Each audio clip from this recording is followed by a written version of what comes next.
She dropped to her knees in the frozen mud her children clutched against her chest as the auctioneer's gavel rose one final time. Her 8-year-old son was about to be sold to the mines. Her little girl screamed for Mama. And then, through the blinding snow, a stranger's voice cut through the chaos, 5 words that would change everything. This is the story of Sarah Whitmore, a mother who lost it all, and the cowboy who gave her something she never expected a reason to hope again. Stay with me until the end. Comment your city below. I want to see how far this story travels. The snow came down like a curse from heaven, thick and mean and cold enough to freeze the tears on a mother's face before they could fall. Sarah Ellen Whitmore couldn't feel her fingers anymore. Couldn't feel her toes. The thin calico dress she wore, the only dress she owned, now did nothing against the bitter wind that cut through Silver Creek's town square like a knife. But she could feel her children. That's all that mattered. Will pressed against her left side, his 8-year-old body rigid with a fury too big for his small frame. Abby clung to her right hand, her little fingers turning blue despite Sarah's attempts to keep them warm. And Sammy, sweet silent. Sammy sat on her hip with his wooden horse clutched against his chest, his face buried in her neck. "Mama!" Abby's teeth chattered so hard she could barely speak. "Mama, I'm cold. I know, baby. I know." Sarah pulled her daughter closer, but there was no warmth left to give.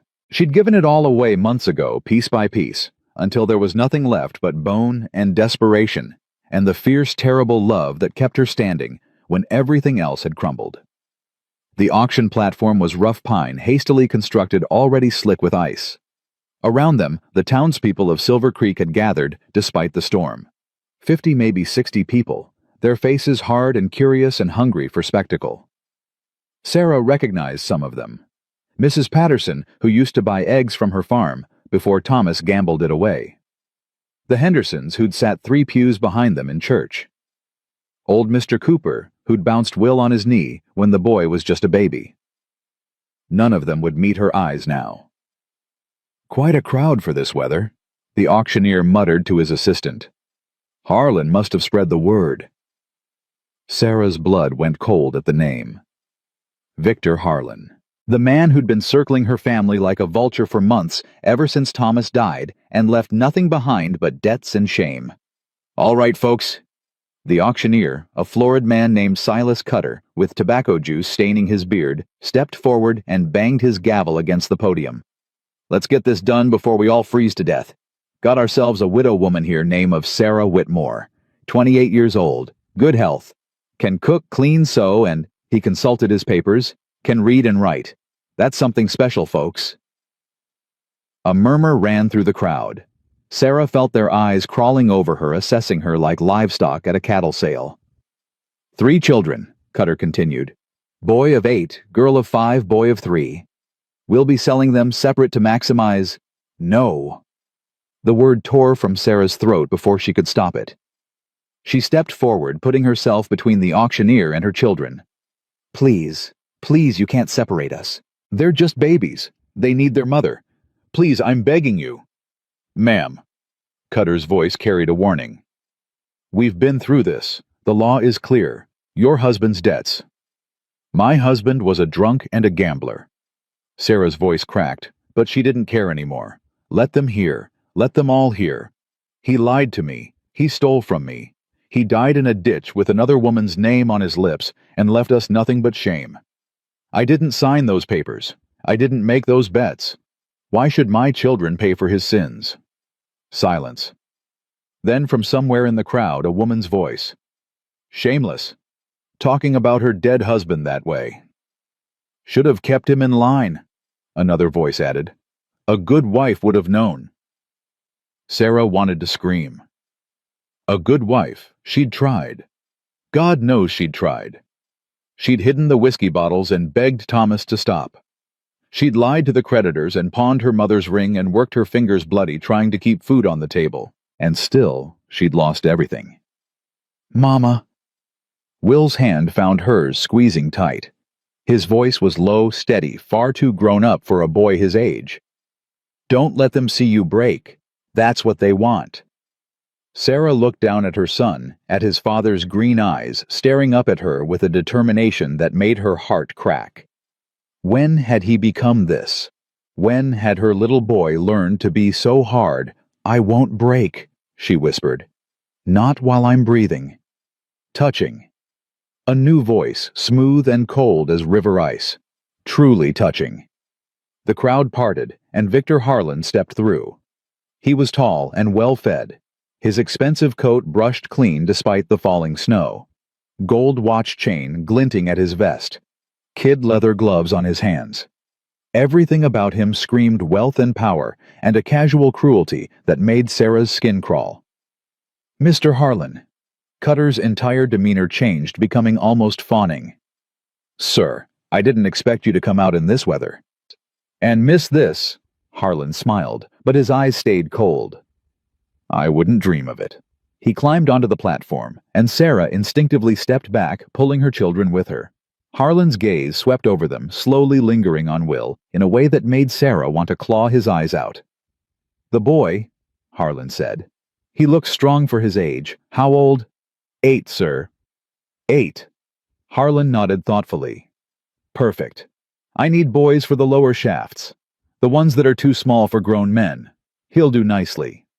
"No." Sarah's voice came out as a growl. "You're not taking my son." Harlan raised an eyebrow, amused. "Mrs. Whitmore, you seem to be laboring under a misunderstanding. You don't have a say in this matter. Your husband owed me $312. You can't pay. Therefore, you and your assets belong to me." "They're not assets. They're children." "Same thing in the eyes of the law." Harlan turned to Cutter. "200 for the boy. Cash. I'll collect him now." "No!" Will lunged forward, his small fists swinging.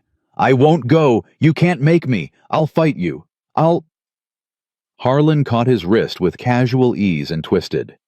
Will cried out in pain, dropping to his knees. "Will—" Sarah threw herself at Harlan, clawing at his arm. "Let him go! Let him go, you monster!" Harlan shoved her back with his free hand, and she stumbled, nearly falling. Only her grip on Sammy kept her upright. "Mama!" Abby screamed. "Mama, get up, Mama!" "Sheriff." Harlan's voice was bored. "Control these animals." Sheriff Dawson, a thick-necked man with mean eyes, stepped onto the platform and grabbed Sarah's arm, wrenching it behind her back. She gasped in pain, but didn't stop struggling. "Let my son go. Please. Please take me instead. I'll work for you. I'll do anything. Just don't take my babies. Please, I'm begging you." "Begging doesn't become you, Mrs. Whitmore." Harlan tightened his grip on Will's wrist, and the boy whimpered. "Now let's discuss the others. The girl is too young to work, but she'll grow. $5 for her. The infant." "He's not an infant. He's 3 years old." "Does it matter?" Harlan shrugged. "He's useless for labor, but I suppose someone might want him for something. $1. Total for the lot, $206. Sarah felt the world spinning. This couldn't be happening. This couldn't be real. Actually, Harlan paused, his eyes traveling over Sarah in a way that made her stomach turn. "I've changed my mind about the woman. She's not bad looking for a widow. Strong, healthy. She might prove useful." The implication was clear. Several men in the crowd snickered. "400 for all 4 of them," Harlan announced. "Final offer. That more than covers the debt plus your fee, Cutter. Let's conclude this business." Cutter nodded eagerly. "Sold to Mr. Victor Harlan for—" "Wait." The voice came from the back of the crowd, deep, rough, carrying an authority that made people turn their heads. A man pushed through the gathered townspeople. Tall, well over 6 feet, with shoulders broad enough to block the wind. His coat was worn canvas dusted with snow, his hat pulled low against the storm. But his eyes, gray-blue like thunderclouds, were fixed on the platform with an intensity that stopped Cutter mid-sentence. "Who the hell are you?" Harlan demanded. "Name's Ezra Callahan." The stranger reached the front of the crowd and stopped. His voice was calm, almost lazy, but there was steel underneath. "I don't believe we've met." "Then you know who I am." "I know what you are." Ezra's gaze moved to Will, still trapped in Harlan's grip, then to Sarah, held by the sheriff, then to Abby and Sammy, clinging to each other at the edge of the platform. "I know exactly what you are." Harlan's eyes narrowed. "Whatever you're selling, stranger, I'm not buying. This is a private transaction." "Looks like a public auction to me." Ezra climbed onto the platform in one easy motion, and suddenly the space felt smaller, the air thicker. "And last I checked, anyone can bid at a public auction." "You want to bid?" Harlan laughed. "On what? The woman? She's mine, stranger. Everything here is mine." "Not yet it isn't." Ezra turned to Cutter. "What's the total debt?" Cutter glanced nervously at Harlan. I don't... "The debt?" Ezra repeated, his voice hardening. "How much?"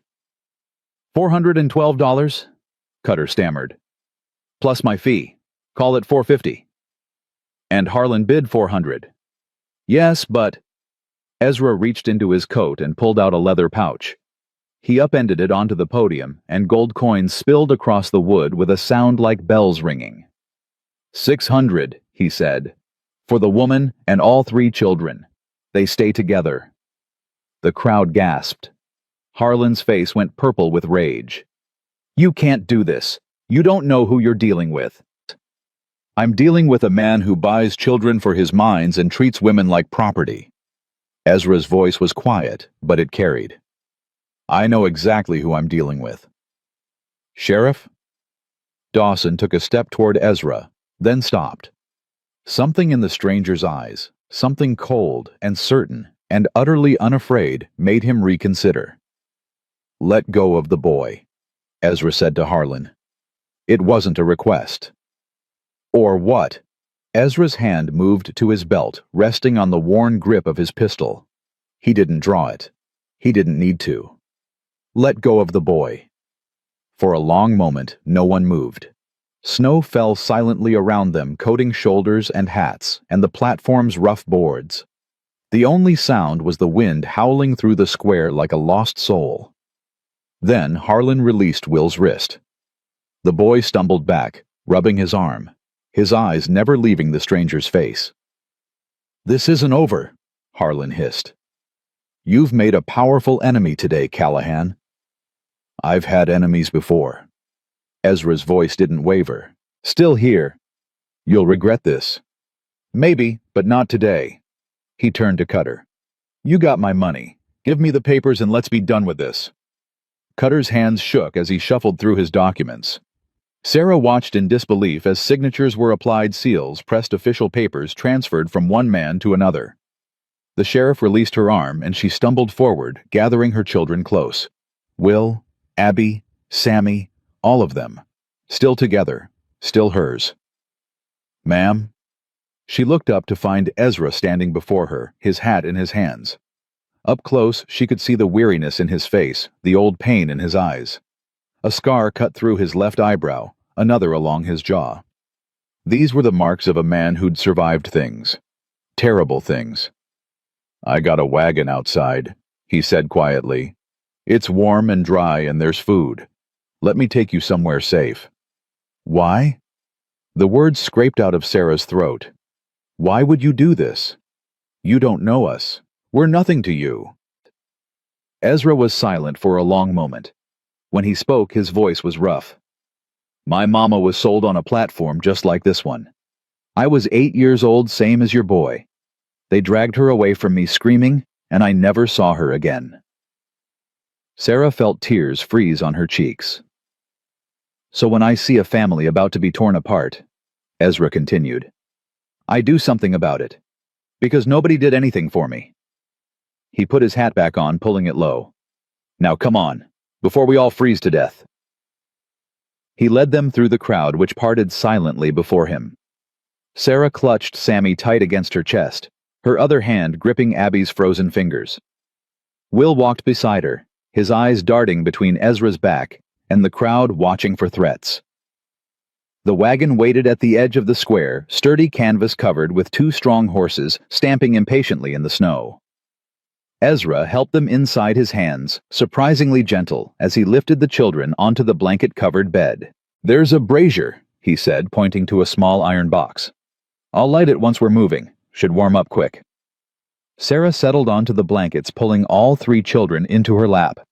Her arms ached, her back screamed, but she held on because letting go was not an option. "Mama?" Will's voice was barely a whisper. "Is it really over?" Through the canvas opening, Sarah could see Victor Harlan standing in the square watching them leave. Snow settled on his shoulders, his hat, his expensive coat. But his eyes burned with a cold, patient fury that made her blood run cold. "I don't know, baby." She pressed a kiss to her son's hair. "I don't know." The wagon lurched into motion, carrying them away from the square, away from the watching eyes, away from the man who'd tried to buy her children like cattle. But even as Silver Creek disappeared behind them, swallowed by the storm, Sarah couldn't shake the feeling that this was only the beginning. Victor Harlan was not a man who accepted defeat, and whatever came next, she knew in her bones would be far worse than anything she'd survived before. The wagon creaked and groaned as it climbed the frozen trail, fighting against drifts that reached nearly to the axles. Inside, Sarah huddled with her children beneath every blanket Ezra had provided, their breath forming small clouds in the cramped space. The brazier glowed orange, throwing flickering shadows across the canvas walls. It wasn't enough to banish the cold entirely, but it kept the worst of it at bay. "How long?" Will asked, his voice muffled against Sarah's shoulder. "Until we get where we're going."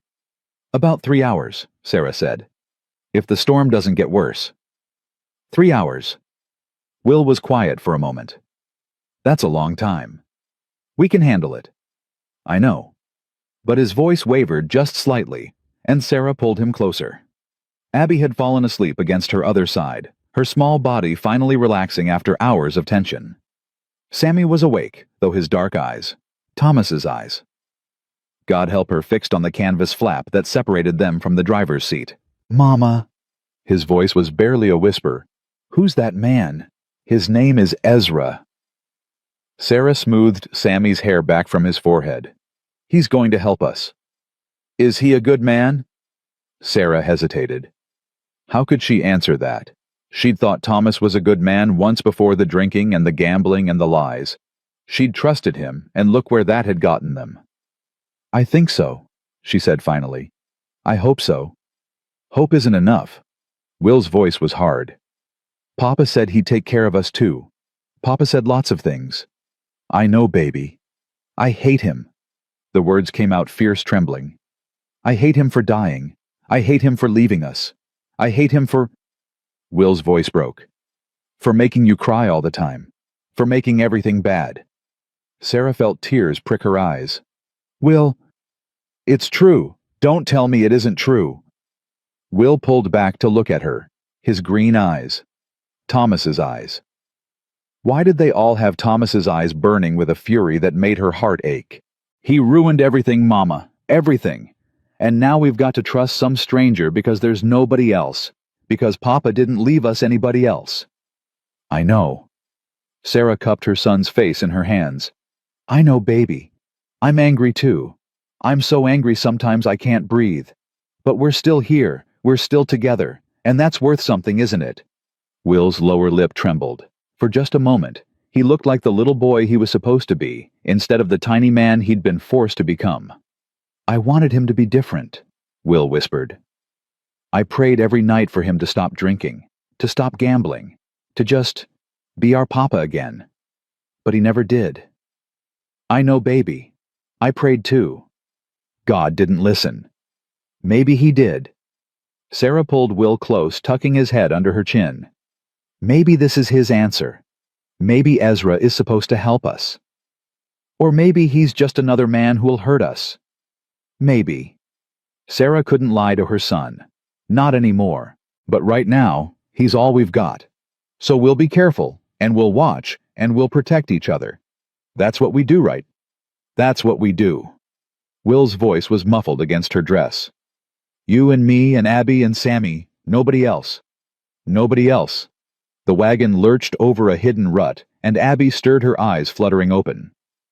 "Mama, are we there yet?" "Not yet, sweet girl." Go back to sleep." "I can't." Abby sat up, rubbing her eyes. "I'm too cold. And hungry. Mama, I'm so hungry."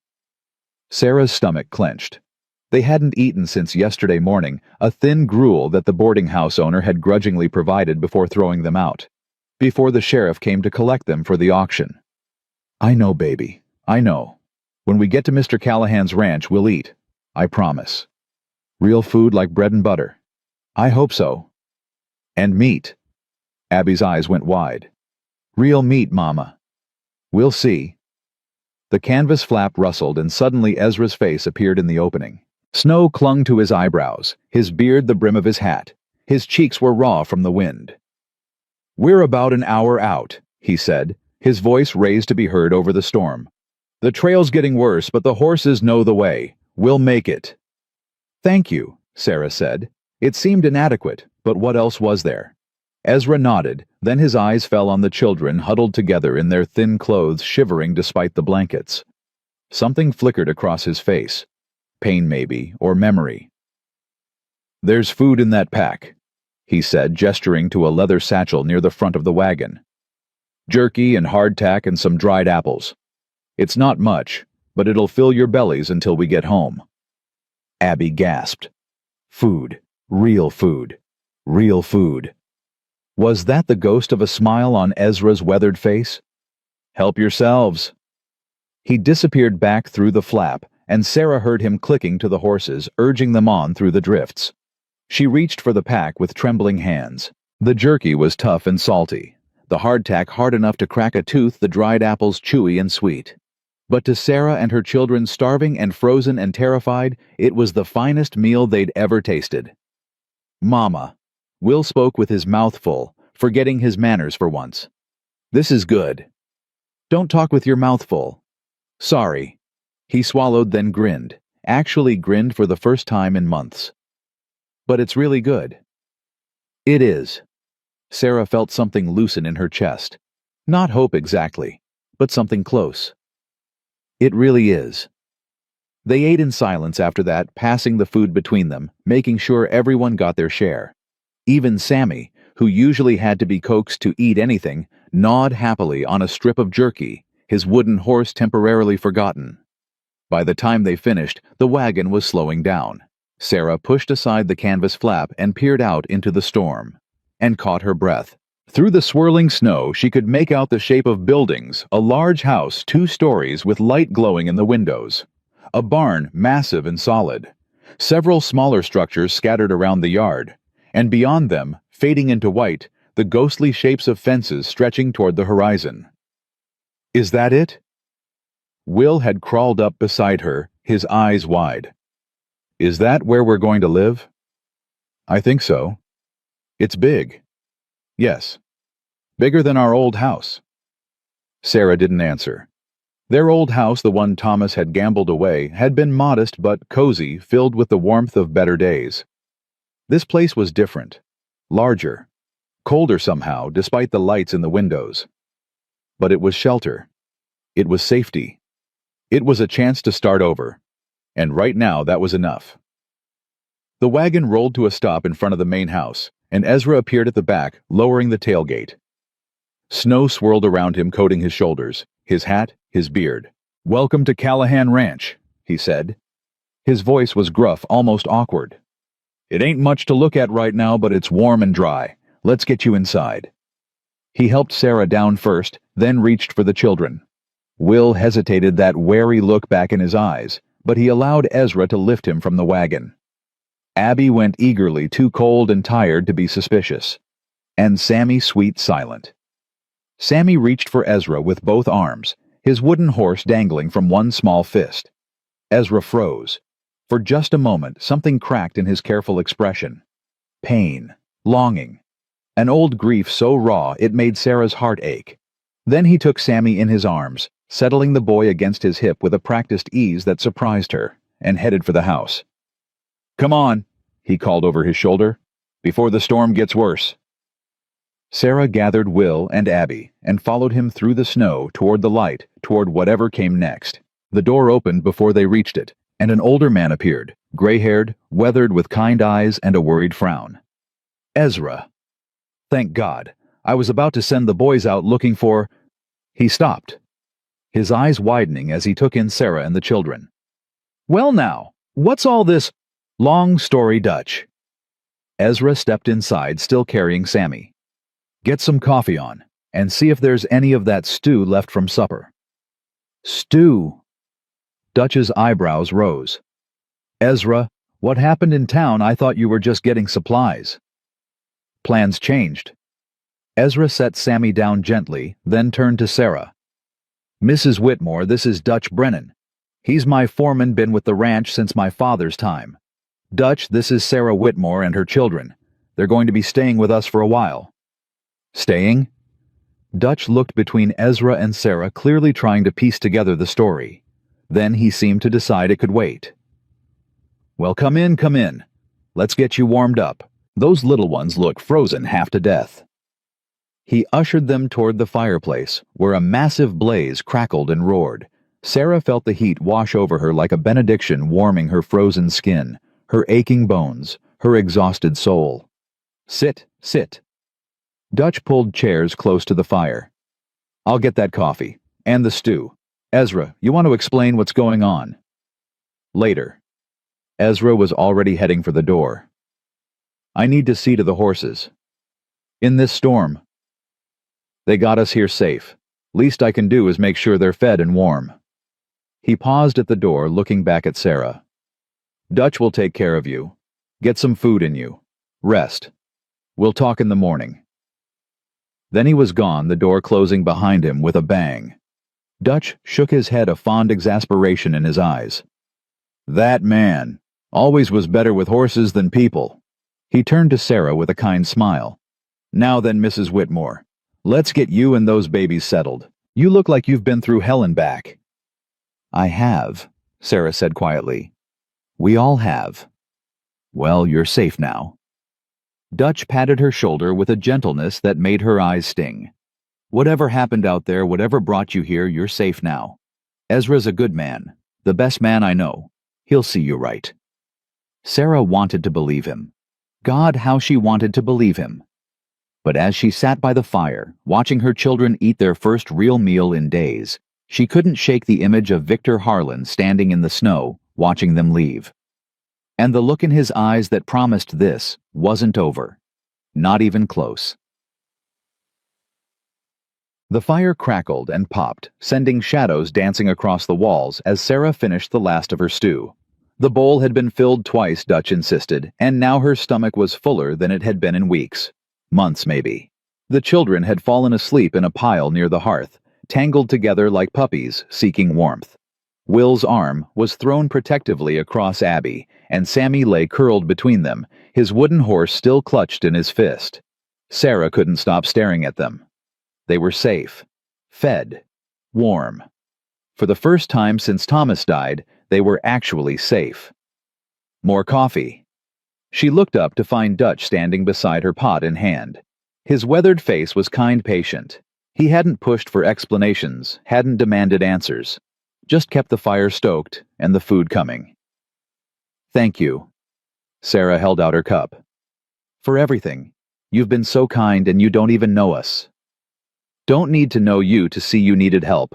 Dutch poured the coffee, then settled into the chair across from her. Besides, Ezra don't bring people home without good reason. Man's got instincts about folk. Always has. What kind of instincts? The kind that come from hard living. Dutch's eyes drifted to the fire. He ever tell you about his mama? He mentioned she was sold when he was 8. 8 years old. Dutch shook his head slowly. Same age as your boy there. Watched them drag her away screaming. His daddy tried to stop it, got beaten half to death for his trouble. Died a few months later. Broken heart, the doc said, but I reckon it was more than that. Man just gave up living. Sarah's throat tightened. And Ezra? Raised himself mostly. Did odd jobs, worked. Ranches, learned horses from an old Cherokee fella who took pity on him. Saved every penny. Built this place from nothing. Dutch's voice softened with pride. He's rough around the edges, I won't lie. Don't know much about talking or feelings or any of that, but there ain't a better man in the territory. Not one. Why are you telling me this? Dutch met her eyes. Because I saw the way you looked at him, like you're waiting for the other shoe to drop, like you're expecting him to turn out to be just like whoever hurt you before. Sarah stiffened. I don't. It's all right. Dutch held up a hand. You got every right to be cautious, every right to protect those babies. But I want you to know Ezra ain't going to hurt you, ain't going to hurt them. He'd cut off his own arm first. The door banged open, and Ezra stomped in, bringing a swirl of snow and cold air with him. He'd been outside for over an hour, seeing to the horses, and his face was raw from the wind. Storm's getting worse, he said, shaking snow from his coat. We won't be going anywhere for a few days. The cabin ready? Dutch asked. Good enough. Fixed the window last week, and there's wood stacked by the stove. Ezra's eyes moved to the sleeping children, and that strange softness flickered across his face again. They out. Dead to the world. Dutch rose, stretching his back. I'll leave you two to talk. Mrs. Whitmore, it's been a pleasure. Anything you need, you just holler. Thank you, Mr. Brennan. Dutch, just Dutch. He smiled, tipped an invisible hat, and disappeared through a door at the back of the house. Silence fell, broken only by the crackle of the fire and the howl of the wind outside. Sarah watched Ezra move around the room, hanging his coat, pulling off his boots, pouring himself coffee. His movements were economical, practiced like a man who'd spent most of his life alone. You should get some sleep, he said finally, not looking at her. It's been a long day. I can't. Sarah's hands tightened around her cup. I keep thinking about what happens next. What you expect from us. What this arrangement actually means. Ezra was quiet for a moment. Then he crossed the room and sat in the chair Dutch had vacated, stretching his long legs toward the fire. It means you work for me, he said. Cooking, cleaning, managing the household. The place has been falling apart since Mrs. Henderson died. I ain't good at that kind of thing. Never was. And my children? They're children. They'll do chores same as any ranch kid. But they'll also go to school when the weather allows. Learn to read proper, do their numbers. I'll teach the boy about horses if he wants. The little ones can help in the garden come spring. He paused. They'll have time to play, to be kids. That's important. Sarah stared at him. You're paying off a $400 debt. And in return you want me to keep house? And cook. Your cooking's got to be better than mine. Dutch won't say it, but I know he's tired of eating charred meat and raw beans. A surprised laugh escaped her. That's really all you want. Ezra's jaw tightened. Mrs. Whitmore, I ain't sure what kind of men you've known in your life, but I don't want... He stopped, started again. I don't expect... Another pause. Hell. He ran a hand through his hair, looking genuinely uncomfortable. I ain't looking for a wife, he said bluntly. Ain't looking for anything like that. You got your own cabin, your own space, your own door with a lock on it. What I want is help running this ranch. That's all. Nothing more. Sarah searched his face for any sign of deception, any hint that this was too good to be true. All she saw was a man who didn't quite know what to do with his hands. Why? She asked quietly. Why go through all this trouble? Why spend all that money? You could have walked past that auction and never looked back. Ezra was silent for a long time. When he spoke, his voice was rough. When they took my mama, there was a man in the crowd. Rich man. Could have bought her easy. Could have kept us together. What happened? He walked away. Ezra's eyes were distant, fixed on something only he could see. Just turned around and walked away, like we weren't worth the trouble. Sarah felt tears prick her eyes. I swore that day, Ezra continued, if I ever got the means to help someone, if I ever had the power to stop a family from being torn apart, I'd do it, no matter the cost. He finally met her eyes. You and your children needed help. I had the means, simple as that. It's not simple, Sarah whispered. Nothing about this is simple. No, I reckon it's not. Ezra rose, suddenly restless. But it's done. You're here. Those children are safe. The rest we'll figure out as we go. He moved toward the door, then paused. There's a cabin about 50 yards from the house. That's where you'll stay. Dutch had the boys stock it with supplies. Blankets, food, everything you need. I'll show you in the morning when the storm lets up. Thank you. The words felt inadequate, but they were all she had. For everything. Ezra nodded once, then disappeared through the door, leaving her alone with her sleeping children and the dying fire. Sarah sat for a long time watching the flames burn down to embers, thinking about everything that had happened. The auction, Harlan's cruel hands on her son, the stranger who'd appeared from nowhere and changed everything. She didn't trust Ezra Callahan. Didn't know if she could. Trust had been beaten out of her over years of broken promises and shattered hopes. But she wanted to. God help her, she wanted to. The next 3 days passed in a blur of snow and settling in. The storm raged without mercy, piling drifts against the cabin walls and making any travel impossible. But inside, Sarah and her children were warm-fed and slowly beginning to believe they might actually be safe. The cabin was small, but solid, one main room with a cast-iron stove, a large bed, a table with 4 chairs, and a trunk at the foot of the bed. Someone Dutch most likely had stocked the shelves with supplies, flour, sugar, coffee, salt pork beans, and even a precious jar of honey that made Abby's eyes go wide. Is this all for us? She asked, standing on tiptoe to peer at the shelves. All of it. All of it, Sarah confirmed. But we need to make it last, sweet girl. We don't know when we can get more. I'll be careful, Abby promised solemnly. I won't eat too much. I'll make it last forever and ever. Will, predictably, was more suspicious. He's trying to buy us, he said on the second day, watching through the window as Ezra crossed the yard toward the barn. That's what men like him do. They give you nice things, make you feel safe, and then what? Sarah asked quietly. Will's jaw tightened. And then they show you who they really are. Your father did that, I know, but not all men are like your father Will. How do you know? Her son's eyes were fierce, challenging. How do you know he won't turn out exactly the same? I don't. Sarah pulled him close, even though he resisted at first. I don't know anything for certain, but I know we didn't have a choice, Will. It was this or Harlan's mines. It was this or watching them sell Abby and Sammy to strangers. Sometimes you have to take a chance on people, even when you're scared. I'm not scared? Yes, you are. And that's okay. I'm scared too. Sarah kissed the top of his head. But we'll be scared together. And we'll watch out for each other. That's what we do, right? Will was quiet for a moment. Then grudgingly, that's what we do. On the third day, the storm finally broke.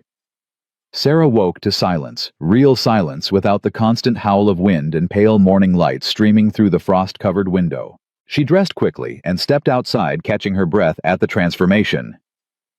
The world had turned to white, pristine and glittering, under a sky so blue it hurt to look at. Snow covered everything, the buildings, the fences, the distant hills, like a fresh start. A clean slate. Morning.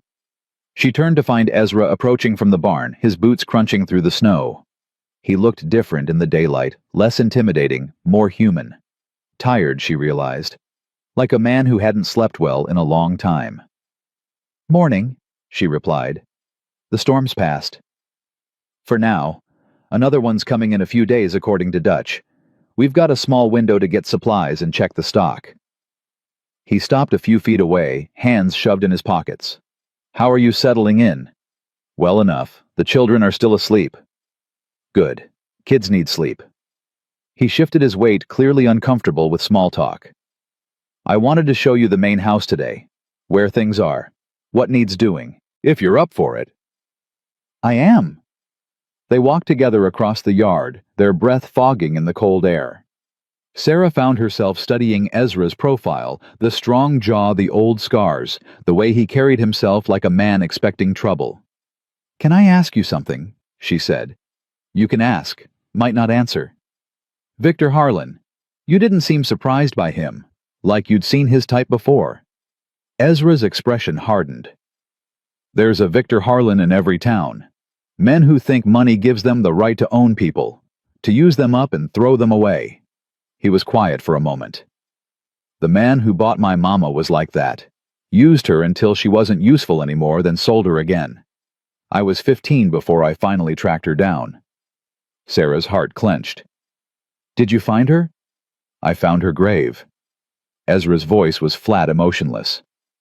She'd been dead 2 years by then. Worked to death, they said. Nobody even remembered her name. I'm so sorry. Don't be. It was a long time ago. But his hands had clenched into fists, and Sarah could see the old rage simmering just beneath the surface. Point is, I know men like Harlan, know what they're capable of, and I know he's not going to let this go. What do you mean? Ezra stopped walking and turned to face her. I mean he's coming, Mrs. Whitmore. Maybe not today, maybe not this week, but he's coming. Men like that don't accept defeat. They don't forgive. And they sure as hell don't forget. Fear coiled in Sarah's stomach. What should I do? Stay close to the house. Don't go anywhere alone. And if you see anyone, you don't recognize anyone at all, you come find me or Dutch immediately. Understand? Sarah nodded, her throat tight. Good. Ezra started walking again. Now come on. Let me show you around before the children wake up. The main house was larger than Sarah had realized, 2 stories with multiple bedrooms upstairs and a large kitchen, dining room, and parlor below. But it was also in desperate need of care. Dust covered every surface. The windows were grimy. The kitchen showed signs of meals hastily prepared and never properly cleaned up. Like I said, Ezra muttered, following her gaze. I ain't good at this kind of thing. It's not so bad. Sarah ran a finger along the mantel, leaving a trail in the dust. Nothing that can't be fixed with some hard work and soap. You think so? I know so. She turned to face him. I've spent my whole life cleaning up messes, Mr. Callahan. This is nothing compared to what I've dealt with before. Something flickered in Ezra's eyes. Respect, maybe. Or gratitude. Ezra, he said. If we're going to be working together, you might as well call me Ezra. All right, Ezra. Sarah allowed herself a small smile. Then you should call me Sarah. Sarah. He said it like he was testing the weight of it. All right. They stood there for a moment, an oddly comfortable silence stretching between them. Then Ezra cleared his throat and looked away. I should check on the horses. Dutch will be around if you need anything. He was gone before Sarah could respond, moving with that long, easy stride that ate up the ground. She watched him go, something stirring in her chest that she didn't want to examine too closely. It was too soon, too fast, too dangerous. But as she turned back to the dusty house, already making mental lists of what needed to be done, she couldn't shake the feeling that something had shifted between them. Something important. The days settled into a rhythm after that. Sarah threw herself into work with a determination that bordered on ferocity. She scrubbed floors until they gleamed. She washed windows until the sunlight streamed through unobstructed. She organized the pantry, mended the curtains, and slowly, methodically transformed the neglected house into something that felt like a home. The children adapted in their own ways. Abby claimed a small patch of the frozen garden as her own, already planning what she would plant come spring. Sammy followed Sarah everywhere. His wooden horse always in hand, gradually growing less afraid of the new faces around him. And Will, cautious, angry, protective Will, began spending time with Dutch in the barn. Sarah discovered this on the 4th morning when she went looking for her son and found him helping the old foreman muck out stalls. He's a natural, Dutch told her later, pride evident in his voice. Ain't afraid of hard work, that boy. Reminds me of Ezra at that age. I'm not sure that's a compliment, Sarah said. Dutch laughed. It is, trust me. That evening, for the first time since Thomas died, Sarah heard Will laugh, really laugh. Not the bitter, sardonic sound he'd adopted over the past months, but a genuine boyish laugh that made her heart ache with relief. He was telling Abby about a horse that had sneezed on Dutch, spraying snot all over the foreman's face, and even Sammy was giggling at the story. Sarah stood in the doorway of the cabin watching her children and felt tears slide down her cheeks. They were going to be okay.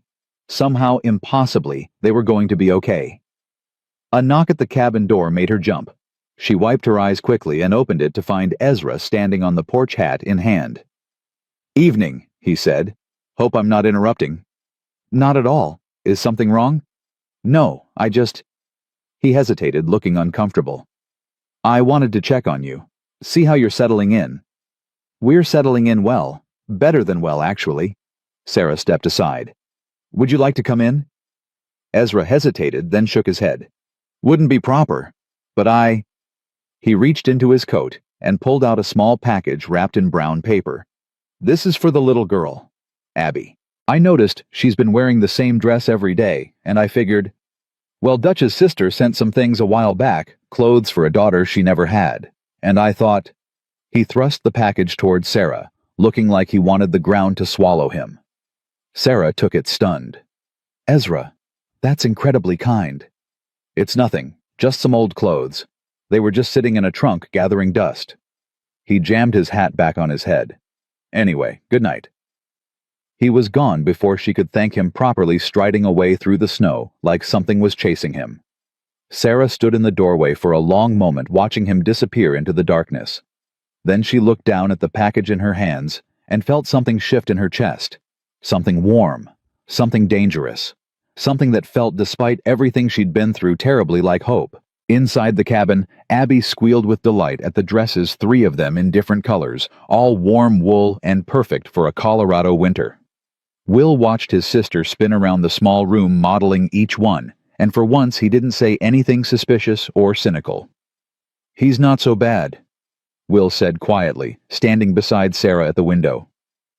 "Mr. Callahan, I thought he would be, but he's not." "No."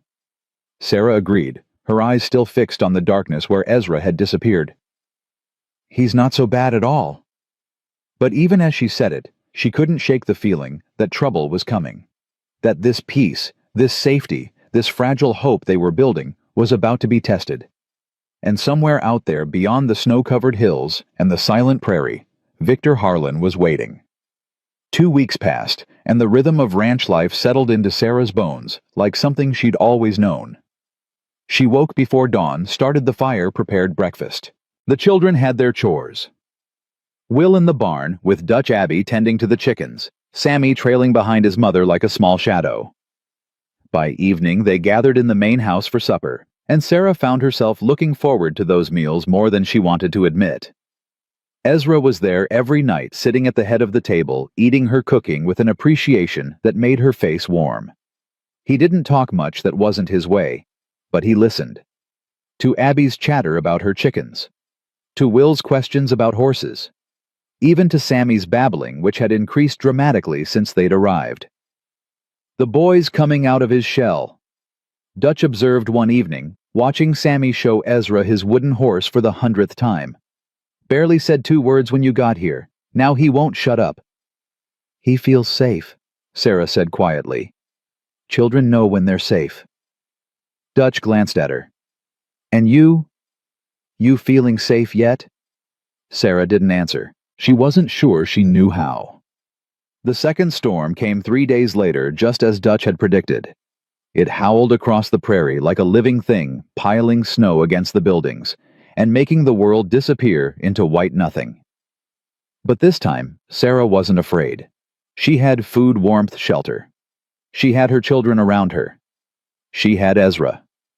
Not in any romantic way, she wouldn't let herself think like that, but as a presence, a protector, someone who checked on them every day, who made sure they had everything they needed, who looked at her children like they mattered. It was on the 3rd day of the storm that everything changed. Sarah was in the main house, kneading bread dough, when she heard the front door bang open. She looked up, expecting Ezra or Dutch, and felt her blood turn to ice. Victor Harlan stood in the doorway, snow swirling around him, a cruel smile on his handsome face. "Mrs. Whitmore." He stepped inside, brushing snow from his expensive coat. "What a pleasure to see you again." Sarah's hands froze in the dough. Her heart was hammering so hard she could feel it in her throat. "How did you get here?" Her voice came out steadier than she felt. The storm. I have good horses, good men. Harlan moved further into the room, his eyes sweeping over the clean floors, the organized shelves, the fire crackling in the hearth. You've done well for yourself. The place looks better than I expected. You need to leave. Do I? Harlan settled into one of the chairs by the fire, making himself at home. I don't think so. You see, Mrs. Whitmore, I've been doing some research. Interesting thing about your Mr. Callahan. He's got quite a history. Sarah's throat tightened. I don't know what you're talking about. No. Let me enlighten you. Harlan pulled a folded paper from his coat. Ezra Josiah Callahan, born 1841 in Tennessee. Mother was a freed slave. Father was white trash. Mother sold when the boy was 8. Seems the freedom papers weren't quite legitimate after all. Father died of drink. The boy bounced around various ranches until he landed here. That's not a crime. No, but this is. Harlan's smile widened. In 1865, your Mr. Callahan killed a man. Shot him dead in the street in a town called Redemption, Kansas. Sarah felt the floor tilt beneath her. You're lying. Am I? The man he killed was named Silas Crawford, a respected businessman, pillar of the community. Harlan tucked the paper back into his coat. Callahan claimed it was self-defense, said Crawford drew first. But there were no witnesses, and Crawford's family had money. Lots of money. Your cowboy barely escaped the noose. If this is true, why isn't he in prison? Because he ran, changed his name, buried himself out here in the middle of nowhere, hoping no one would ever find him. Harlan leaned forward, his eyes gleaming. But I found him, Mrs. Whitmore, and now I'm going to use what I know to take everything he has, including you. Sarah's hands clenched into fists. I'm not yours to take. You will be. Once Callahan's in prison, or swinging from a rope, who do you think is going to take over this ranch? Who do you think is going to collect on your debt? Harlan stood moving toward her. I've already spoken to the territorial marshal. He's very interested in meeting Mr. Callahan. Should be arriving in a few days, weather permitting. Get out. Sarah's voice shook, but she held her ground. Get out of this house. Or what? You'll scream, call for help. Harlan laughed. Your cowboy is out checking the stock. Dutch is in the bunkhouse. By the time anyone gets here, I'll be gone. He reached out and touched her face, and Sarah flinched away. But I wanted you to know what's coming. I wanted you to have time to think about it, to realize that fighting me is pointless. I'll never stop fighting you. We'll see. Harlan moved toward the door. Give my regards to Mr. Callahan. Tell him Victor Harlan always collects what's owed to him. He was gone before Sarah could respond, disappearing into the storm like a ghost. Sarah stood frozen for a long moment, her whole body shaking. Then she ran. She found Ezra in the barn checking on a pregnant mare. He looked up as she burst through the doors, alarm crossing his face. Sarah, what's wrong? Harlan was here. The words tumbled out in a rush. He was in the house. He knows about Kansas, about redemption, about the man you killed. He's bringing a marshal. Ezra, he's going to... Stop. Ezra's voice was calm, but his eyes had gone hard. Cold. Slow down. Tell me everything. Sarah told him. Every word Harlan had spoken. Every threat. Every cruel smile. By the time she finished, Ezra's jaw was tight enough to crack. Silas Crawford, he said quietly. I should have known that would come back to haunt me. Is it true? Did you kill him? Ezra was silent for a long moment. Then he nodded. Yes, I killed him. Shot him in the street just like Harlan said. He met her eyes. But it wasn't murder, Sarah. It was justice. I don't understand. Silas Crawford was the man who bought my mother, the man who worked her to death and buried her in an unmarked grave. Ezra's voice was rough with old pain. I spent 10 years looking for him. When I finally found him, I walked into that saloon and told him who I was. Told him what he'd done. He laughed at me. Called my mama a... He stopped, his hands clenching. He drew on me first. I was faster. That's all. Sarah stared at him. Your mother. He destroyed her, used her up, and threw her away like she was nothing, and then he laughed about it. Ezra's eyes were distant. I don't regret killing him. I'd do it again. But I know how it looks. A half-breed killing a white businessman. No witnesses. Crawford's family screaming for blood. He shook his head. I ran because I had no choice. Started over. Built this place from nothing. Thought I'd finally buried the past. Harlan's going to dig it all up. Harlan's going to try. Ezra's jaw set. But I've got friends too. People who know the truth about Crawford. People who were too scared to speak up back then, but might feel different now. And if that's not enough, then I'll face whatever comes. Ezra looked at her, and something in his expression made her breath catch. But I want you to know whatever happens, you and the children are protected. I've made arrangements. Dutch knows what to do. The ranch will be yours free and clear. Nobody's going to put you back on an auction block. I promise you that. Sarah felt tears prick her eyes. Ezra. Don't. His voice was rough. Don't thank me. I'm the one who put you in danger. If I'd known Harlan would dig this deep, I never would have. You saved us. Sarah stepped closer, close enough to see the pain in his gray eyes. You saved my children. Whatever happens, I won't forget that. I won't let them forget it. For a moment, something flickered between them. Something raw and real and terrifying. Then Ezra stepped back, breaking the connection. Storm's letting up, he said, his voice returning to its usual gruffness. I need to talk to Dutch, make plans. You should get back to the house, check on the children. Ezra. Go, Sarah, please. She went. The next 2 days were a blur of tension and preparation. Ezra sent riders out despite the lingering snow messages to old friends, people who might be willing to testify about Silas Crawford's true nature. Dutch fortified the ranch, checking weapons, making sure everyone knew what to do if trouble came. And Sarah waited. She tried to maintain normalcy for the children, but Will sensed something was wrong.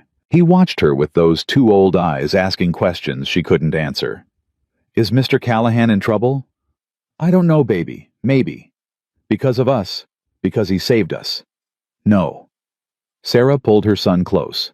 Because of something that happened a long time ago. Something that has nothing to do with us. But that man Harlan, he's coming back, isn't he? Sarah couldn't lie to him. Yes, I think he is. Then we have to help. Will's jaw set in that stubborn way she knew so well. Mr. Callahan saved us. We have to help him. How? I don't know. But there has to be something. There has to be. On the morning of the 3rd day, Will disappeared. Sarah discovered his empty bed at dawn and felt her heart stop. She searched the cabin, then the main house, then the barn. No sign of him. No note. Nothing. When did you last see him? Ezra's voice was tight with controlled fear. Last night. He went to bed like always. I checked on him before I fell asleep, and he was there. Sarah's voice broke. Ezra, where could he have gone? It's freezing outside. If he's out in the snow. We'll find him. Ezra was already moving, grabbing his coat, calling for Dutch. He can't have gone far. The snow's too deep for a boy on foot. But the tracks they found told a different story. Small boot prints leading away from the cabin toward the main road, toward town. He's going after Harlan. Sarah's voice was barely a whisper. Oh God. Ezra, he's going after Harlan. Why would he do that? Because he thinks he can help. He thinks... Sarah choked on a sob. He's 8 years old. He thinks he can fix this. He thinks he can protect us.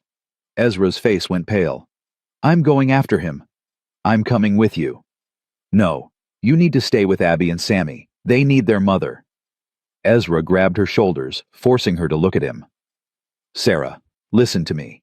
I will bring your son back. I swear it on my mother's grave. But I need you to stay here and keep the others safe. Can you do that? Sarah wanted to scream, wanted to fight, wanted to tear off into the snow and find her baby herself. But she looked at Abby and Sammy huddled together by the fire with terror in their eyes, and she knew Ezra was right. Bring him back, she whispered. Please, bring my son back. I will. Ezra's hands tightened on her shoulders. I will. Then he was gone, riding out into the frozen morning, and Sarah was left with nothing but fear and prayer, and the desperate hope that she hadn't lost another person she loved. The hours crawled by like years. Sarah paced the cabin, unable to eat, unable to rest, watching the window for any sign of returning riders. Abby cried herself to sleep in Sarah's arms. Sammy sat silent and still clutching his wooden horse, his dark eyes fixed on the door. "Mama?" Sammy's voice was barely a whisper. "Will coming back?" "Yes, baby." Sarah's voice cracked. "Will is coming back." But with every hour that passed, her certainty faded. The snow was deep. The cold was deadly. An 8-year-old boy alone in the wilderness, trying to reach a town 3 hours away. She couldn't think about it, couldn't let herself imagine the worst. So she prayed. For the first time in months, she actually prayed. "Please, please bring them back, both of them, please." The sun was setting, painting the snow orange and gold when she heard hoofbeats. Sarah ran to the door, her heart in her throat, and saw 2 figures approaching through the dying light. Ezra on his big, gray horse. And in front of him, wrapped in a blanket, was Will. "Thank God." The words came out as a sob. "Thank God. Thank God." Ezra pulled up in front of the cabin and carefully lowered Will into Sarah's arms. The boy was shivering, his lips blue with cold, but he was alive. He was alive. "Mama?" Will's voice was weak, exhausted. "I'm sorry. I'm so sorry. I thought—" "Don't talk." Sarah crushed him against her, tears streaming down her face. "Don't talk. Just let me hold you." She carried him inside, past Abby, who was crying with relief, past Sammy, who immediately climbed into his brother's lap. She stripped off his wet clothes, wrapped him in warm blankets, fed him hot broth, and didn't let go of his hand for a single second. Later, after the children were finally asleep, all 3 of them in one bed, tangled together like they'd never let go. Ezra told her what happened. "Found him about halfway to town. He'd made it farther than I expected, tough kid, your boy. But the cold got to him. He was stumbling when I caught up. Another hour and—" Ezra stopped, his jaw tightening. What was he thinking? What was he trying to do? He had a plan. Ezra's voice was quiet. A crazy, stupid, brave plan. He was going to find the marshal before Harlan did. Tell him the truth about Crawford. About what kind of man he really was. He's 8 years old. Who would listen to an 8-year-old? That's what I said. Ezra met her eyes. He told me it didn't matter. Said even if nobody listened, at least he tried. Said a man... His voice caught. Said a man protects his family, no matter what. Sarah closed her eyes, fresh tears spilling down her cheeks. That was Thomas's phrase. Something he'd said 1,000 times back when she still believed him. Back when she still thought words meant something. Will had remembered. Had twisted those empty words into something real. Something powerful. He could have died, Sarah whispered. My baby could have died. But he didn't. Ezra's hand covered hers, warm and rough. He didn't, Sarah. He's safe. They're all safe. For now. Sarah looked up at him, fear and exhaustion warring in her eyes. But Harlan's still out there. The marshal is still coming. And I don't know how to protect them from that. I don't know how to fight something this big. You're not fighting alone. Ezra's grip tightened. You've got me. You've got Dutch. You've got this whole ranch full of people who'd lay down their lives for those kids. He paused, something shifting in his expression. You've got a family now, Sarah. Whether you wanted one or not. A family. The word echoed in Sarah's mind, strange and foreign and achingly beautiful. She'd had a family once. Thomas and the children before everything fell apart. But that family had been built on lies, on promises that crumbled like sand. This was different. This was real. What happens now? She asked quietly. Now we wait. Ezra's voice was steady. My friends are coming. People who knew Crawford. People who can testify to what he really was. When the marshal arrives, we'll be ready. And if it's not enough, then we fight. Ezra's eyes met hers, gray and fierce and utterly determined. We fight until there's nothing left to fight with. and then we fight some more." Sarah looked at this man, this rough, scarred, broken man who'd saved her family, who'd ridden into a blizzard to rescue her son, who was facing the ghosts of his past to protect people he barely knew, and felt something crack open in her chest. Something she'd thought was dead forever. "Ezra." Her voice was barely a whisper. "I don't know how to thank you for—" "Don't." He pulled his hand away, standing abruptly. "Don't thank me. Not yet. Not until this is over." But as he walked to the door, he paused, looking back at her one last time. "Get some rest, Sarah. Tomorrow's going to be a long day." Then he was gone, and Sarah was left alone with her sleeping children and the terrifying, wonderful, impossible feeling growing in her heart. The marshal arrived 4 days later. Sarah saw the riders approaching from the kitchen window, 6 men on horseback cutting through the fresh snow like a blade. Her hands froze over the bread dough she'd been kneading, and her heart dropped into her stomach. "They're here." She called, her voice steadier than she felt. "Ezra, they're here." Ezra emerged from the back room, where he'd been talking with Dutch. His face was calm, but Sarah could see the tension in his shoulders, the way his hand drifted unconsciously toward his hip. "Stay inside with the children," he said. "No matter what happens, stay inside." "Ezra, promise me, Sarah." She nodded, unable to speak, past the lump in her throat. Ezra held her gaze for a long moment, something unspoken passing between them. Then he turned and walked out the front door, Dutch falling into step beside him. Sarah gathered the children in the main room, away from the windows. Will's face was pale but determined. He hadn't forgiven himself for running off, and Sarah could see the guilt eating at him. "This is my fault," he whispered. "If I hadn't tried to go to town." "This is Harlan's fault." Sarah pulled him close. "Not yours. Never yours." Through the window, she watched the riders dismount. The man in front was tall and broad, with a silver star pinned to his coat. Marshal Thomas Garrett. She'd heard the name mentioned over the past few days, always in worried tones. Victor Harlan was with them, of course. He hung back, watching with that smug smile that made Sarah want to claw his eyes out. "Ezra Callahan." The marshal's voice carried across the yard. "That's me." "I'm Marshal Thomas Garrett. I'm here to ask you some questions about the death of Silas Crawford in Redemption, Kansas, 10 years ago." "I figured as much." Ezra's voice was calm. "Ask your questions." "Did you kill Silas Crawford?" A long pause. Sarah held her breath. "Yes," Ezra said. "I did." Harlan's smile widened. Several of his men exchanged glances. "Then I'm placing you under arrest for murder." The marshal stepped forward, reaching for Ezra's arm. "You'll come with us to stand trial." "Hold on." Dutch moved between them, his weathered face hard. "You're arresting a man on whose word Victor Harlan's—" "You know what kind of snake he is, Marshal. Everyone in the territory knows." "I know he brought me evidence." Garrett's voice was cold. "Witnesses, documents, more than enough to warrant an arrest."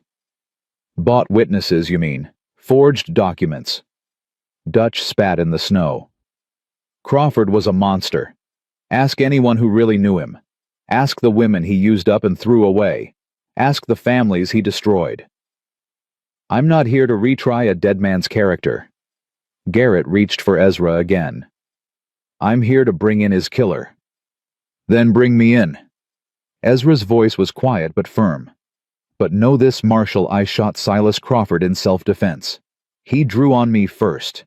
And if you dig deep enough, you'll find plenty of people who'll tell you what he really was." "We'll see about that."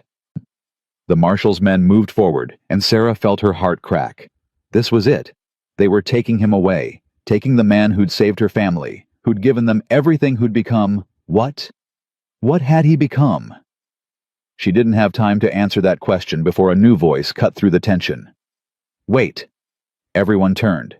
A woman was approaching from the road riding a tired-looking horse. She was older, maybe 50, with gray-streaked hair and a face lined by hard years. But her eyes were sharp, and she sat her horse like someone who'd been doing it all her life. "Who the hell are you?" Harlan demanded. "My name is Martha Crawford." The woman dismounted her boots, crunching in the snow. "Silas Crawford was my husband." Silence. Absolute, stunned silence. Harlan recovered first. "Mrs. Crawford, what are you doing here, I thought?" "You thought I'd stay in Kansas and let you use my husband's death to destroy another innocent man." Martha's voice cracked like a whip. "You thought wrong, Mr. Harlan." "I don't understand." Marshal Garrett looked between Martha and Harlan. "You told me Mrs. Crawford wanted justice, that she supported this arrest." "He lied." Martha moved to stand beside Ezra, her chin high. "Just like he's been lying about everything else." "This is ridiculous," Harlan sputtered. "She's clearly been paid off. Or threatened." "Marshal, you can't possibly believe. I can speak for myself." Martha's eyes flashed. "And I'm telling you right here, right now, that Ezra Callahan did the world a favor when he killed my husband." The words hung in the frozen air like smoke. "Silas Crawford was a monster." Martha continued, her voice shaking with old pain. "He beat me. He used me. He bought and sold people like livestock. He took that boy's mother and worked her to death, and when I tried to stop him, he broke 3 of my ribs." Sarah felt tears prick her eyes. She looked at Ezra, saw the shock on his face, and realized he hadn't known. Hadn't known that his mother wasn't the only one Crawford had destroyed. The night Silas died, he was drunk and mean, looking for a fight. That young man. Martha gestured to Ezra, walked into the saloon and told Silas who he was, told him what he'd done, and Silas laughed and drew his gun. Her voice broke. "I was there, Marshal. I saw the whole thing. Silas drew first. Ezra just finished it." "You're lying." Harlan's face was purple with rage. "You were never mentioned in any of the reports. If you'd witnessed..." "I was too scared to speak up then." Martha's eyes were wet, but her voice was steady. "Silas's family had money, power. They would have destroyed me. So I stayed quiet and let them call it murder and watch that boy run for his life." She turned to Ezra. "I'm sorry. I'm so sorry I didn't speak up sooner. Your mother deserved better. You deserved better."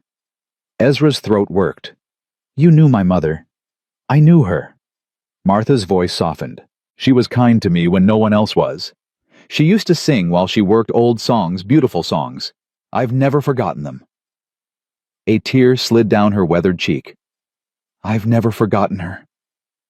Sarah watched Ezra's face crack, watched the walls he'd built over 30 years start to crumble. He'd spent his whole life believing no one cared, believing his mother had died alone and forgotten. And here was this woman, this stranger, carrying pieces of his mother's memory like precious gems. "Marshal!" Dutch stepped forward, his voice gruff. "I've got 6 more people ready to testify about Crawford. Ranch hands who worked for him, women he hurt, men he cheated. They're all here waiting. You want the truth about Silas Crawford? We'll give you enough truth to fill a book." Garrett looked at his men, then at Harlan, then at the growing crowd of witnesses emerging from the bunkhouse and the barn. His expression shifted, hardened. "Mr. Harlan." The marshal's voice was cold. "It seems you may have misrepresented some facts."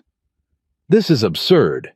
These people are obviously in collusion. They're lying to protect a murderer." "A murderer you tried to frame." Garrett turned to face Harlan fully. "You told me you had solid evidence, reliable witnesses. What you gave me was bought testimony and forged documents. I gave you the truth.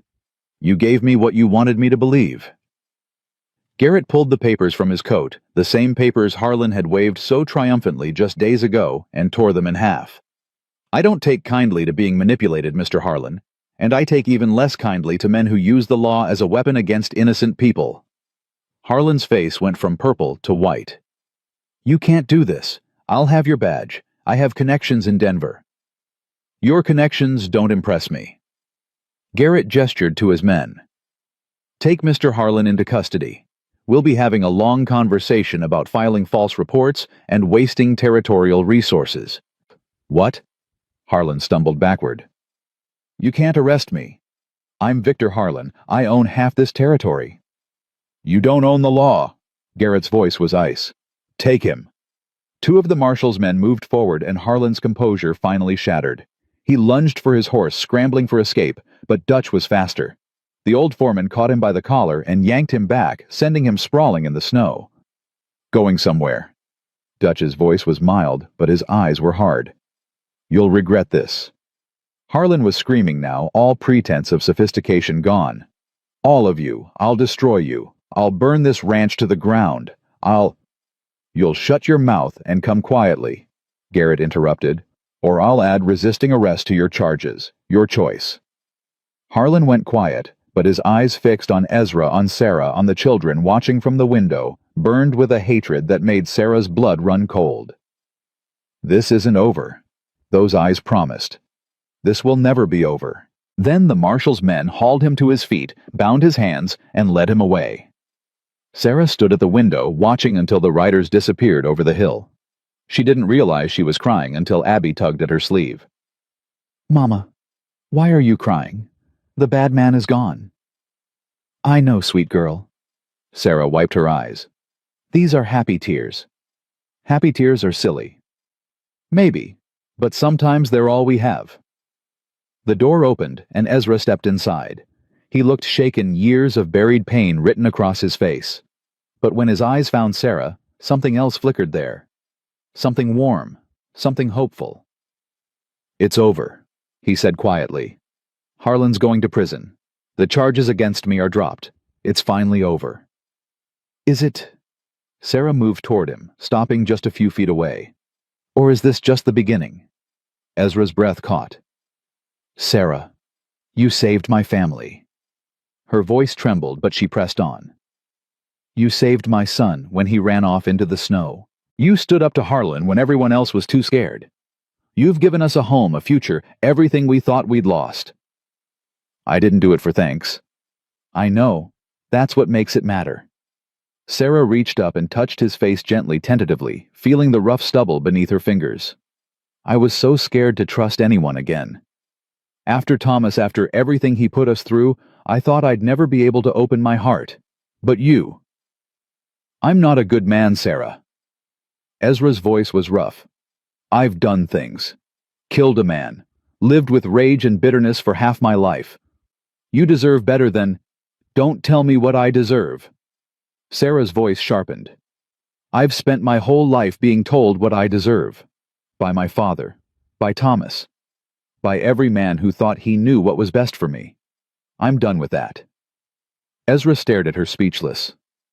"What I want," Sarah continued, softer now, "is a man who keeps his promises.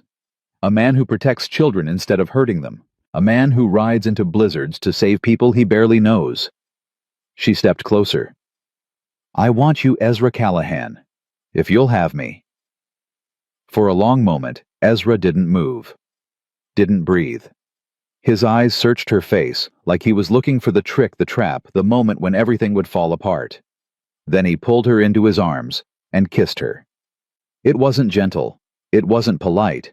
It was fierce and desperate, and full of everything they'd both been holding back. All the fear, all the longing, all the hope they'd been too scared to name. "Ew!" Abby's voice cut through the moment. "Mama, why are you kissing Mr. Callahan?" Sarah pulled back, laughing and crying at the same time. "Because I like him, sweet girl." Like him, the way people in stories like each other. "Yes." Sarah looked at Ezra, saw the wonder in his eyes and felt her heart swell. Exactly like that. Will stood in the corner, watching with an expression Sarah couldn't quite read. She braced herself for anger, for jealousy, for the fierce protectiveness that had driven him into the snow. But instead, Will walked slowly forward and stopped in front of Ezra. "Are you going to marry my mama?" Ezra looked at Sarah, then back at Will. "I'd like to. If she'll have me, and if you'll let me." "Let you." "You're the man of this family, Will. You've been protecting your mother and your brother and sister since before you came here. I'm not looking to replace your father. I'm not looking to take over. But I'd like to be part of this family if you'll allow it." Will was quiet for a long time. Sarah held her breath, watching her son process this new reality. Finally, Will spoke.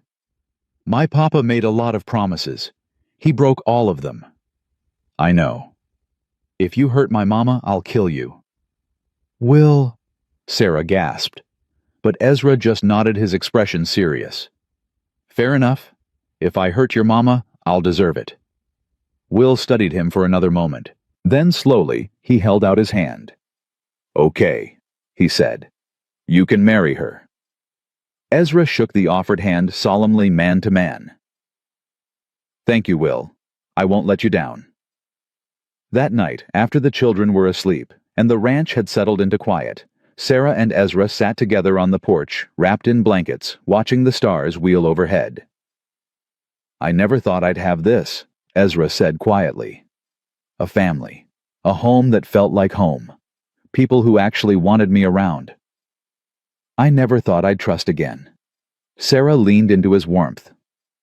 Never thought I'd be able to look at a man without seeing Thomas, without waiting for the other shoe to drop. Are you still waiting? Sarah considered the question. No, she said finally. I don't think I am. Good. Ezra pressed a kiss to her hair. Because I'm not going anywhere. Not ever. They sat in silence for a while, listening to the wind whisper across the snow. We should probably talk about the wedding, Sarah said eventually. If we're actually doing this. We're doing this. Ezra's voice was firm. Soon as the weather breaks. I'm not waiting any longer than I have to. People will talk. A widow remarrying so fast. Let them talk. Ezra tightened his arm around her. I spent 30 years worrying about what people thought.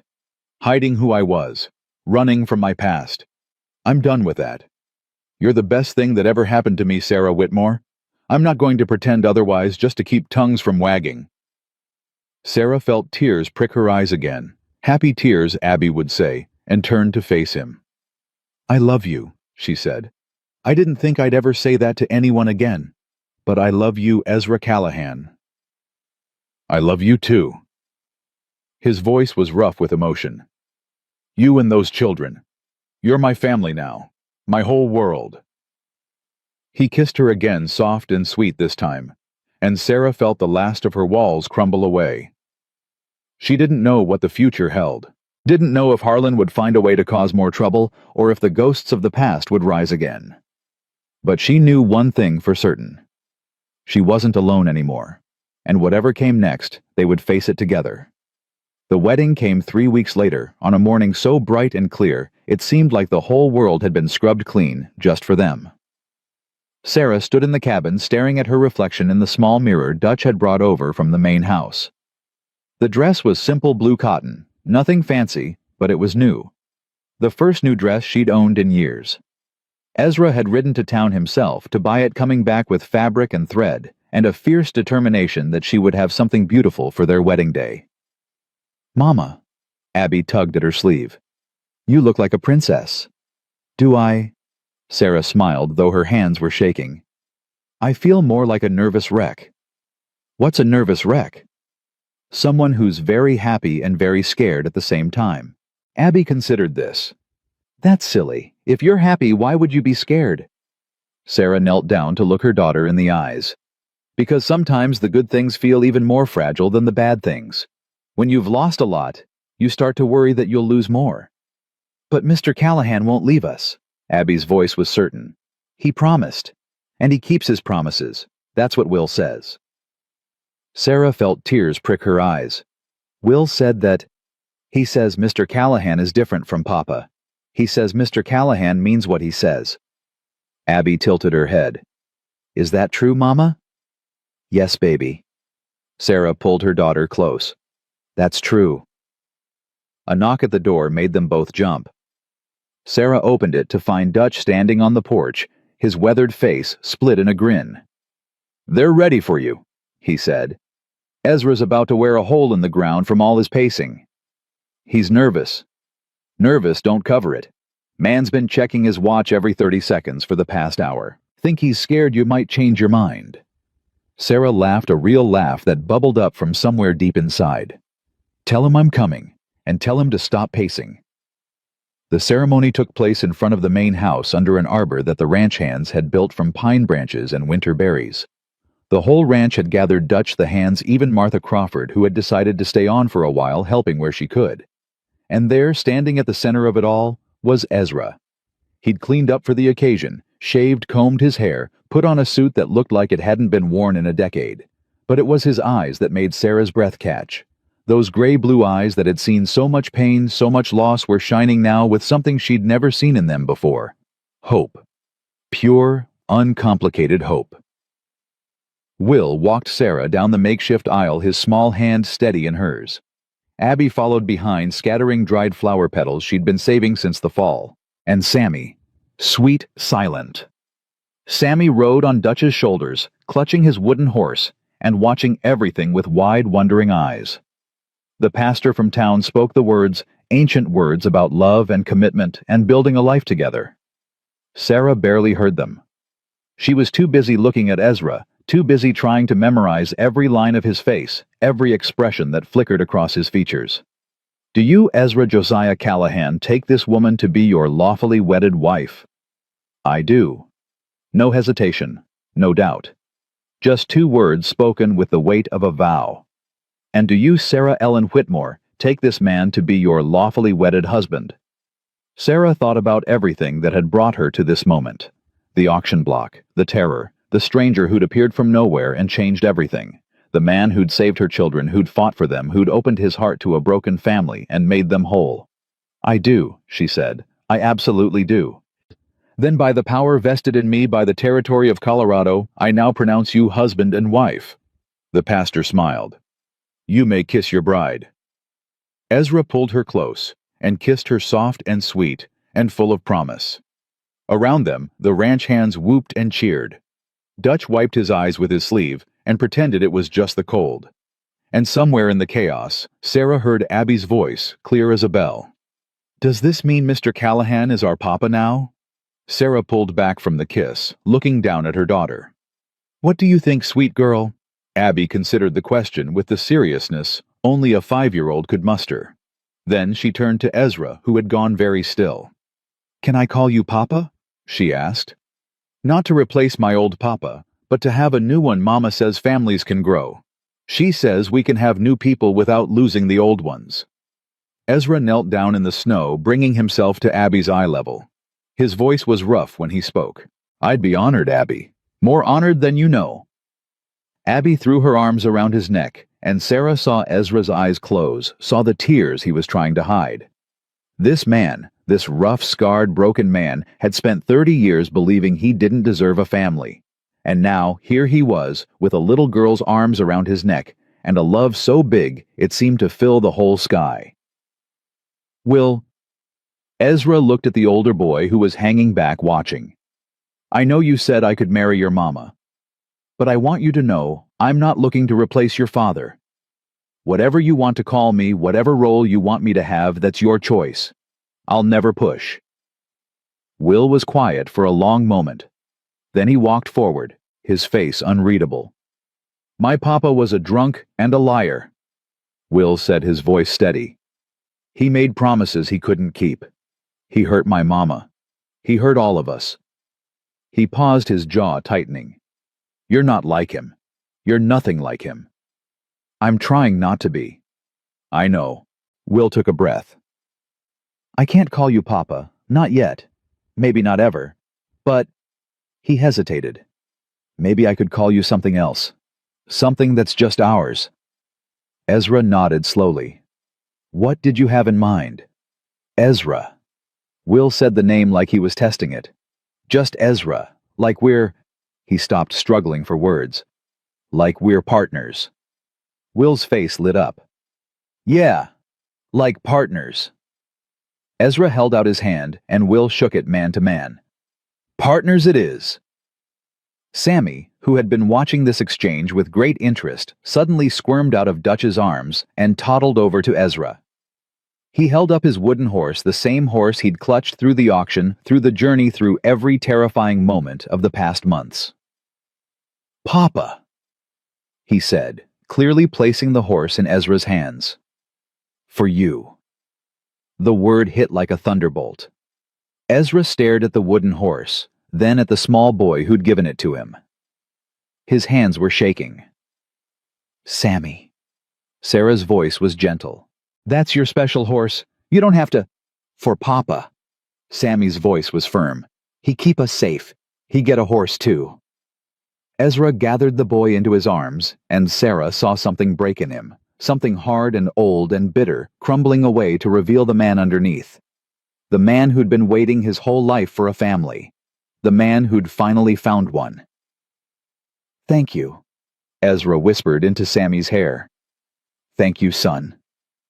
The celebration lasted well into the evening.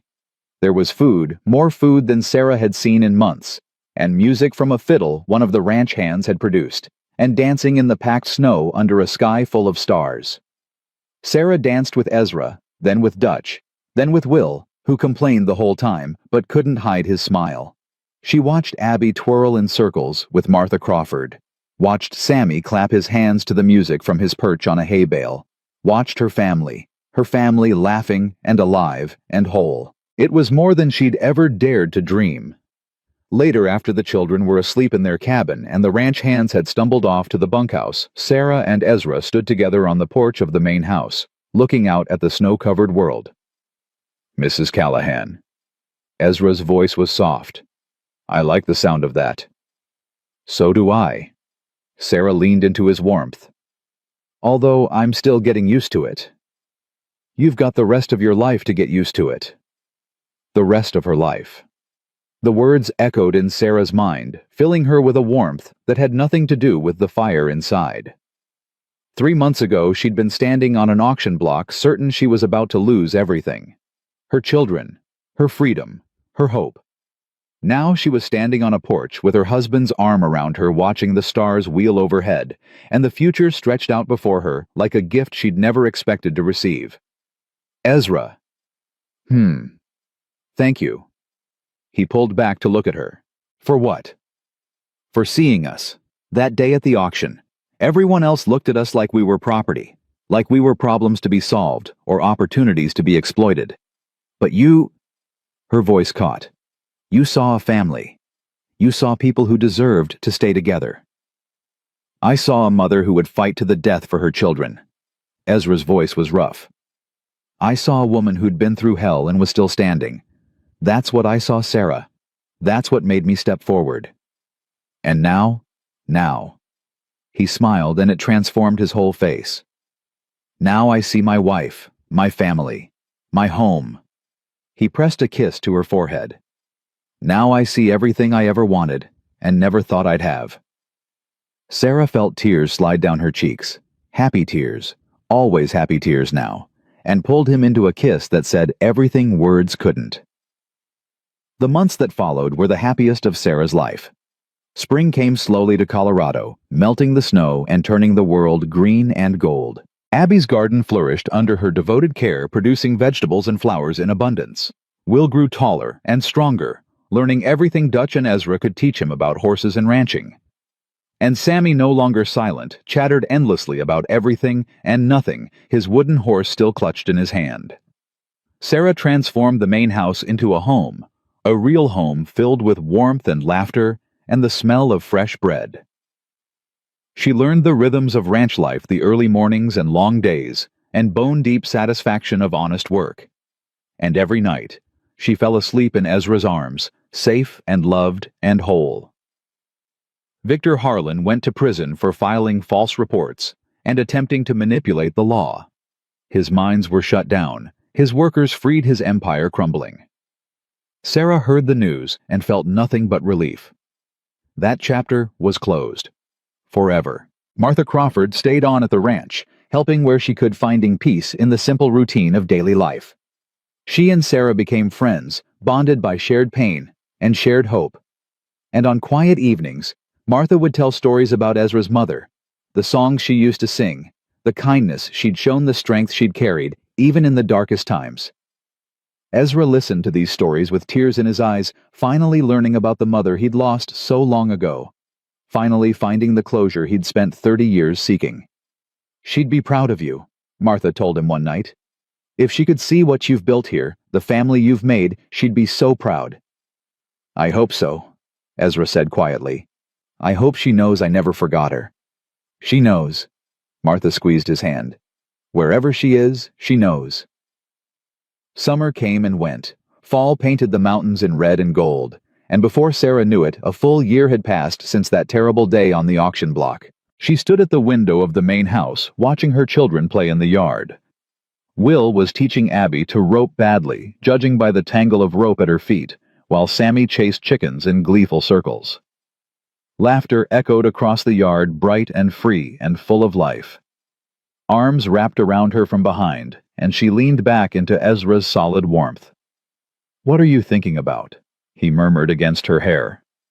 "A year ago today," Sarah said softly, "I was standing on an auction block watching a stranger buy my family. And now I'm standing in my home watching my children play, feeling my husband's arms around me." She turned to face him. "Now I'm happier than I ever thought possible." Ezra kissed her slow and deep. "I love you, Sarah Callahan. I love you and those children more than anything in this world." "I love you too." Sarah smiled up at him. "More than the sky. More than the stars. More than every breath I've ever taken." "That's a lot of love." "It's exactly the right amount." Outside, Abby had finally managed to rope something Dutch's hat, which she'd yanked clean off his head. The old foreman chased her around the yard while Will collapsed in laughter, and Sammy cheered from the sidelines. Sarah watched her family, her beautiful, imperfect, hard-won family, and felt her heart overflow. She'd been sold on an auction block in the dead of winter, certain she was losing everything. Instead, she'd found everything she'd ever wanted. A home. A future. A love that would last the rest of her days. And the cowboy who'd whispered 5 words that changed her life forever. That night, after the children were asleep and the house was quiet, Sarah and Ezra sat together on the porch, watching the stars wheel overhead. A year ago, she'd sat on this same porch, terrified and uncertain, barely daring to hope.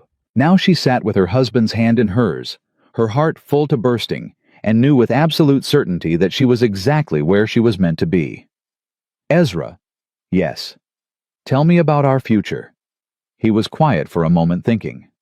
"Well," he said finally, "I see us right here, growing old together, watching those children grow up and have families of their own, sitting on this porch when we're gray and wrinkled, telling stories about the blizzard of '73 and the day I bought the most stubborn, beautiful woman I'd ever seen off an auction block." Sarah laughed. "Stubborn? The stubbornest." He grinned. "That's one of the things I love most about you." "What else do you see?" "I see Will running this ranch someday with a family of his own. I see Abby with the biggest garden in the territory feeding half of Colorado. I see Sammy." He paused, emotion thick in his voice. "I see Sammy growing up strong and kind, never knowing what it feels like to be afraid. That's a beautiful future." "It's our future." Ezra squeezed her hand. "Every single day of it. Together." Sarah leaned her head against his shoulder and closed her eyes, breathing in the scent of pine and snow and home. She'd walked through fire to get here, through loss and grief and terror and despair. But she'd made it. They'd all made it. And now, finally, she understood. The darkest winters always gave way to spring. The deepest pain could transform into the greatest joy. And sometimes, when you'd lost everything, someone would step out of the storm and give you a reason to believe again. Sarah Ellen Callahan opened her eyes and looked at the stars, at the snow, at the home she'd built with the man she loved. She'd been sold with her children on the coldest day of her life. And a cowboy had whispered 5 words that changed everything. "I'll take the whole family." 5 words that meant salvation. 5 words that meant hope. 5 words that meant home. And that Sarah thought, as Ezra pulled her closer and pressed a kiss to her hair, was the greatest love story she'd ever known.